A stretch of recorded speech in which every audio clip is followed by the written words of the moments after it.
இருக்கு இருக்கு இருக்கு. இதோ எல்லாத்தையும் நான் வேணா உங்களுக்கு பிபிடியா தந்துடுறேன், நீங்க ப்ரொஜெக்ட் பண்ணுங்க. பிரஸ் ரிலீஸா நான் கொடுத்துறேன். டீடைல்டா இருக்கு, எதனால போச்சு, ஒவ்வொரு நிறுவனம் எதனால போச்சுன்னு டீடைலாவே இருக்கு. பரந்தூர் விமான நிலையம் கொண்டு வரப்படுமா அல்லது ஏன்னா நேற்று முன்தினம் கூட நிலம் கையகப்படுத்துறதுக்கான நோட்டிபிகேஷன் வந்தது. மிகப்பெரிய ஒரு ப்ராஜெக்ட். தமிழ்நாடு கிரீன் ஏர்போர்ட் வருமா வராத மேடம்? ஆல்ரெடி உங்களுக்கு எங்க இதுல இருந்து உங்களுக்கு அறிக்கை கொடுத்துட்டாங்க. அதுதான் எங்களுடைய நிலைப்பாடு. அந்த நிலைப்பாடுல தான் நாங்க இருக்க போறோம். நம்ம கிட்ட இருந்து போதா சொல்லப்படுது, தொடர்ச்சியாக தமிழ்நாடு அரசுடைய தொழில் முதலீடுலாம் இதெல்லாம் திமுக ஆட்சி காலத்துல இருந்து அந்த தொழில் முதலீடுகள்லாம் தொடர்ச்சியாக போயிட்டு இருக்கா இல்ல? எங்க இதுல நான் போகவே இல்லை, நான் சொல்றேன். நம்ம இதுல போகவே இல்லை. அவங்க டயத்துல போனத நம்ம மேல பழி போடுறதுதான் என்னால ஏத்துக்க முடியல. காரணங்கள், பல காரணங்கள் இருக்கு. ஒன்னு டிலே, பல கரப்ஷன்.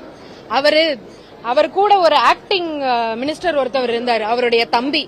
அவரை முன்னெடுத்து வச்ச அத்தனை கரப்ஷன் மூலமா தான் இன்னைக்கு எல்லா கம்பெனியும் வேற ஒரு ஸ்டேட்டை தேடி ஓடுறாங்க. இல்ல கரப்ஷன் சார்ஜஸ் அப்படின்னா do you have any plans for சட்ட ரீதியான புகார்?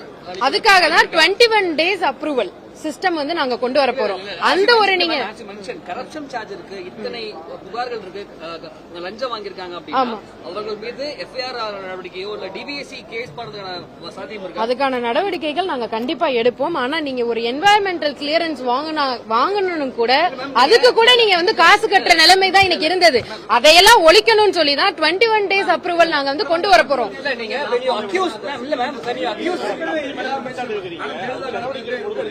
கண்டிப்பா எடுக்கப்படும். அதுக்கான நடவடிக்கை எடுக்கப்படும். அதுக்கு எங்களுக்கு டைம் கொடுங்க. இப்பதான் நாங்க ஒவ்வொன்னா நாங்க சால்வ் பண்ணிட்டு வந்துட்டு இருக்கோம்.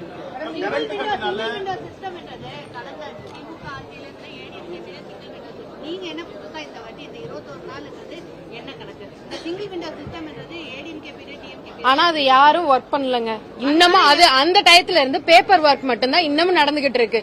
ஏன்னா அவங்களுக்கு அங்க இருந்துதான் காசு வந்துகிட்டு இருந்தது. அதனாலதான் அவங்க இதை யூஸே பண்ணல. நாங்க எஃபெக்டிவா யூஸ் பண்ண போறோம். எல்லாத்தையுமே ஆன்லைன்ல கொண்டு வர போறதா எங்களோட சிஸ்டம். ஒரு மாத காலத்துல நீங்க எந்த மாதிரி நிறுவனங்கள் கொண்டு வந்திருக்கீங்க? நான் தான் சொல்லிட்டேனே உங்களுக்கு, மோத்திலிங் அண்ட் ஹியூசாங்ன்ற ஒரு 2 நிறுவனத்தோட நாங்க ஆல்ரெடி பேசியிருக்கோம். இதுக்கு முன்னாடி எல்என்டி, நீங்க எங்களோட ஃபர்ஸ்ட் இது எல்என்டி இது இருந்தது. இப்ப ஹூண்டாய் நாங்க அவங்களோட புரிந்துணர்வு ஒப்பந்தம் என்னைக்காவது அவங்க ஆட்சி காலத்துல நம்பர் சொன்னாங்களா இத்தனை கோடி நாங்க இன்வெஸ்ட் பண்ண போறாங்கன்னு? எங்க கூட பேசிதான் இன்னைக்கு அவங்க இத்தனை கோடி நாங்க இன்வெஸ்ட் பண்ண போறோம் தூத்துக்குடியிலன்னு ஒரு நம்பர் பிகர் கொடுத்ததே இங்க தாவேகா கவர்மெண்ட்ல தானே.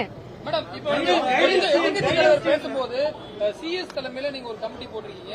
ஏற்கனவே கைடன்ஸ் ஒரு அமைப்பு இருக்கு. கைடன்ஸ் அமைப்பு இருக்குமா? கைடன்ஸ் அமைப்பு இருக்கும். இது தேவையில்லாம ஒரு குற்றச்சாட்டை வைக்கிறதே அவங்களோட வழக்காவே வச்சிருக்காங்க. கைடன்ஸ் டீம் கண்டிப்பா இருக்கும். இது நம்மளுக்கு எக்ஸ்ட்ராவா ஒரு டீம் நம்ம போட்டு இன்னும் நல்ல ஒரு செயல்படுறதுக்காக தான் இந்த ஒரு டீம் நம்ம போடுறோம். இன்னமும் நான் தான் சொல்லிட்டேனே, பல தலைவர்கள் இன்னமும் அவங்களுக்காகவே ஒர்க் பண்ணிட்டு தான் இருக்காங்க. அதுதான் காரணம். எளிமையான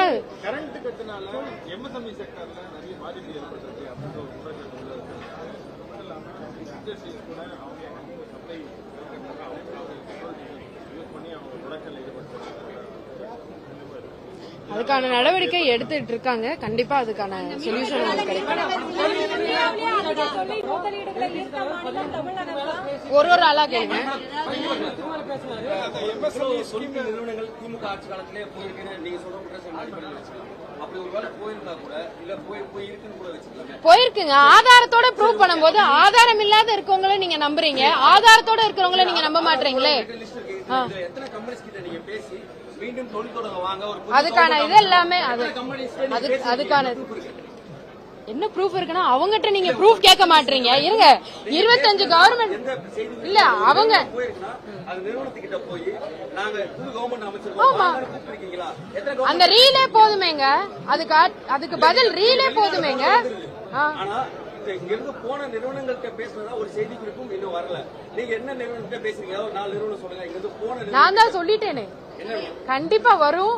அதுக்கான கேக்குறேன். அந்த 4 நிறுவனங்கள் நீங்க என்ன ஒரு நிமிஷம் அதுக்கானதே நான் உங்களுக்கு காமிக்கிறேன். தொழில் தொடங்கலாம் வாங்க, நம்ம ஒரு நல்ல கவர்மெண்ட் அமைச்சிருக்கோம் அப்படின்னு எந்த கவர்மெண்ட் கிட்ட பேசுறீங்க? ஒரு 4 நிறுவனம் சொல்லுங்க.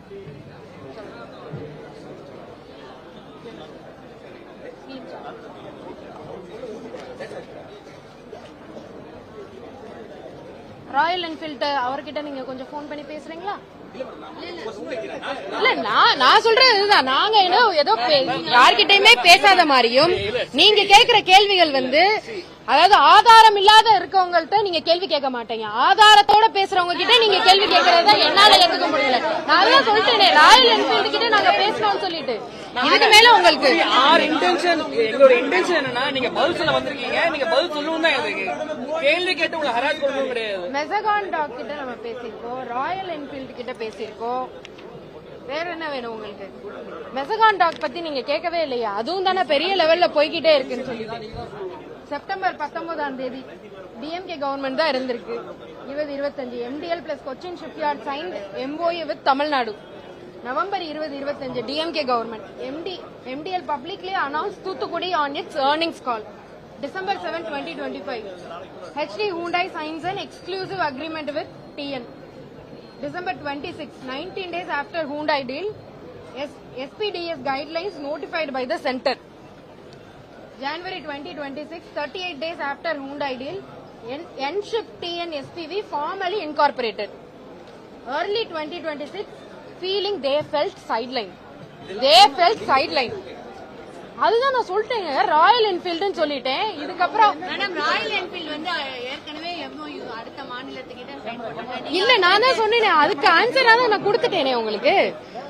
அந்த கேள்வியை நீங்க திரும்ப கேட்காதீங்க. இங்க பாருங்க, நான் உங்களுக்கு ஆன்சர் பண்ண கேள்விக்கு திரும்ப அது வந்து கேட்காதீங்க. சரிங்க, ரொம்ப நன்றி. இதுதான் உங்களுக்கு வேணும்னா நான் அதை பப்ளிஷ் பண்றேன். தேங்க்யூ.